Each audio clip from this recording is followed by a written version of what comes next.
ಮಾಧ್ಯಮ ಹಾಗೂ ಪತ್ರಿಕಾ ಮಿತ್ರರಿಗೆ ನನ್ನ ನಮಸ್ಕಾರಗಳು.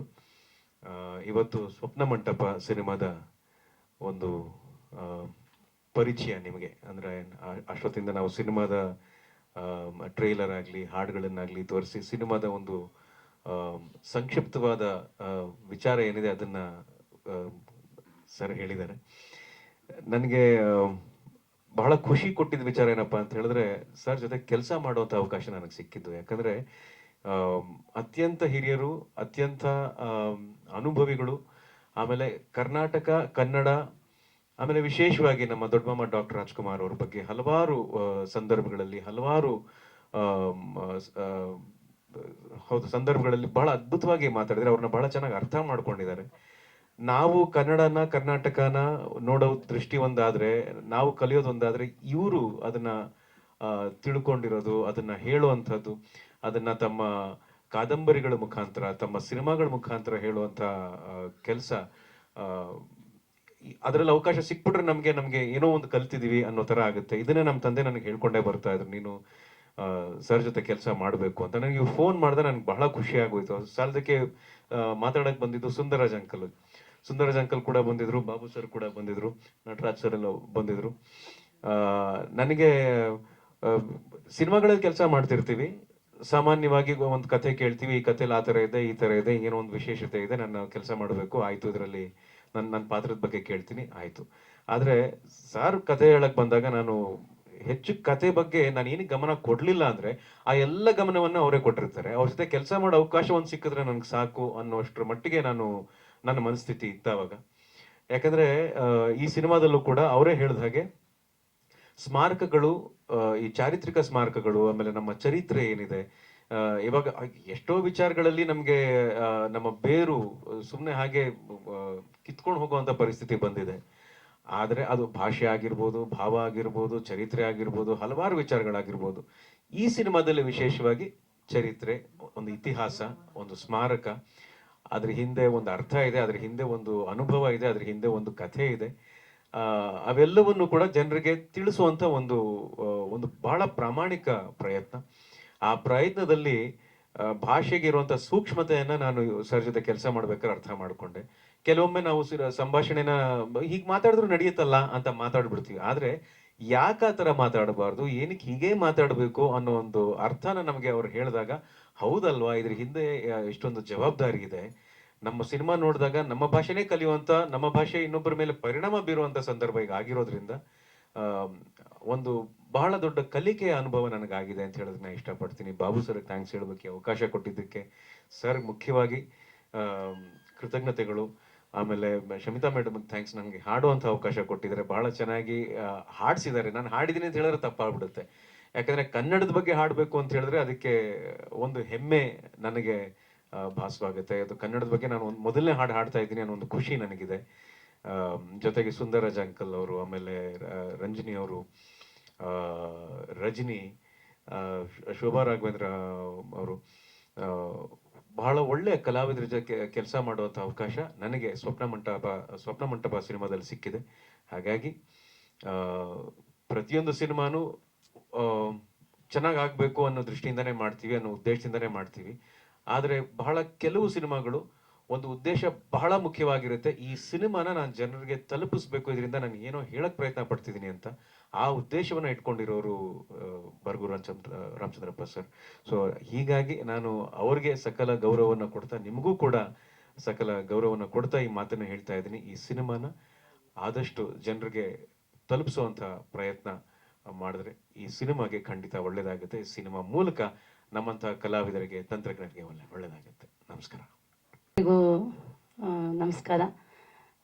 ನಾನು ಇವ್ರದ್ದು 3ನೇ ಸಿನಿಮಾ ಮಾಡ್ತಾ ಇದ್ದೀನಿ, ಮಿಸ್ಟರ್ ಸರ್ ಅವ್ರದ್ದು.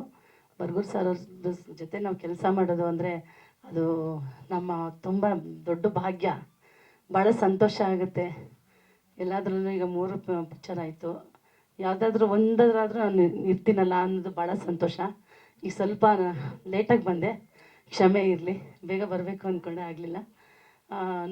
ಕಲಿಯೋದು ಭಾಳ ತುಂಬ ಇದೆ. ಸರ್ ಹೇಳ್ದಾಗೆ ಪ್ರತಿಯೊಂದು ನಾವು ಒಂದು ಸಣ್ಣದನ್ನು ಹಿಂಗೆಲ್ಲ ಹಿಂಗೆ ಮಾಡ್ಬೇಕಂತ ಮಗು ಥರ ನಮ್ಗೆ ಹೇಳ್ಕೊಡ್ತಾರೆ. ಅವ್ರು ಹೇಳ್ಕೊಡೋದೆ ನಮ್ಗೆ ನಿಜ ಕೆಲಸ ಮಾಡಿದೀವಿ ಅಂತಲೇ ಗೊತ್ತಾಗಲ್ಲ. ನೀರು ಕುಡ್ದಂಗೆ ಇರುತ್ತೆ, ಆಟ ಆಡ್ಕೊಂಡು ಗೊತ್ತೇ ಆಗಲ್ಲ ನೋಡಿಕೊಂಡು. ಹಿಂಗೆ ಸರ್ ಎಲ್ಲ ಒಟ್ಟಿಗೆ ಕುಣಿಸ್ತಾರೆ ಊಟಕ್ಕೆ, ಭೇದ ಭಾವ ಇಲ್ಲ. ಭಾಳ ಭಾಳ ತುಂಬ ಖುಷಿ ಆಗುತ್ತೆ. 25ನೇ ತಾರೀಕು ಈ ಸಿನಿಮಾ ರಿಲೀಸ್ ಆಗ್ತಾ ಇದೆ. ತುಂಬ ದೊಡ್ಡ ಮಟ್ಟದಲ್ಲೇ ಮಾಡಿದ್ದಾರೆ, ತುಂಬ ಚೆನ್ನಾಗಿದೆ ಸಿನಿಮಾ. ನೀವೆಲ್ಲ ಇದನ್ನು ತುಂಬ ಚೆನ್ನಾಗಿ ಪ್ರಚಾರ ಮಾಡಿ ನಮಗೊಂದು ಗೆಲುವು ತಂದು ಕೊಡಬೇಕು ಅಂತ ಕೇಳ್ಕೊತೀನಿ. ಈ ಪಿಕ್ಚರ್ ನಮ್ಗೆ ಅವಕಾಶ ಕೊಟ್ಟಿದ್ದಕ್ಕೆ ತುಂಬ ಹೃದಯದ ಧನ್ಯವಾದಗಳನ್ನ ಇಡೀ ಟೀಮ್ಗೂ ತಿಳಿಸ್ತೀನಿ. ಅಷ್ಟೇ.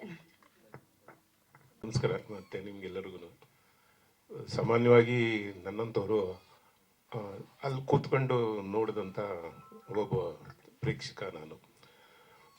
ಬರಗೂರು ಸರ್ ಅವರ ವೈಚಾರಿಕತೆ ಮತ್ತು ಆ ಪ್ರಖರವಾದಂಥ ಒಂದು ನಿಲುವುಗಳಿಂದ ಪ್ರಭಾವಿತನಾದಂಥವನು ನನ್ನಂಥವನ್ನ ಒಬ್ಬನ ಇವತ್ತು ತಿಳ್ಕೊಂಡಿಸೋದಕ್ಕೆ ಮಾಡಿದಾಗ ಅವರಿಗೆ ನಾನು ತುಂಬ ಧನ್ಯವಾದಗಳನ್ನ ಹೇಳಕ್ಕೆ ಇಷ್ಟಪಡ್ತೀನಿ. ಅವ್ರ ಜೊತೆ ಇದನ್ನು ನಾನು 4ನೇ ಚಲನಚಿತ್ರವನ್ನು ಮಾಡ್ತಾ ಇದ್ದೀನಿ.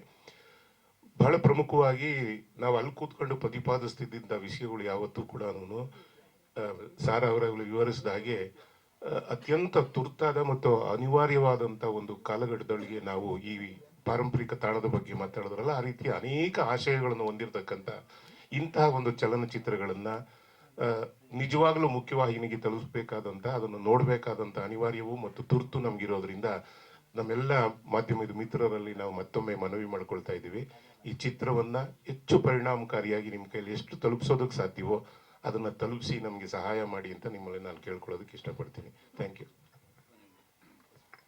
ನಿರ್ದೇಶಕರು ನನ್ನ ಹೆಂಡತಿ ಕಡೆಯಿಂದ ಸ್ತ್ರೀವಾದವನ್ನು ಬಹಳ ಅರ್ಥಪೂರ್ಣವಾಗಿ ಬರಗೂರವರು ಈ ಪಾತ್ರಗಳ ನಡುವೆ ಚರ್ಚೆ ಮಾಡಿದ್ದಾರೆ.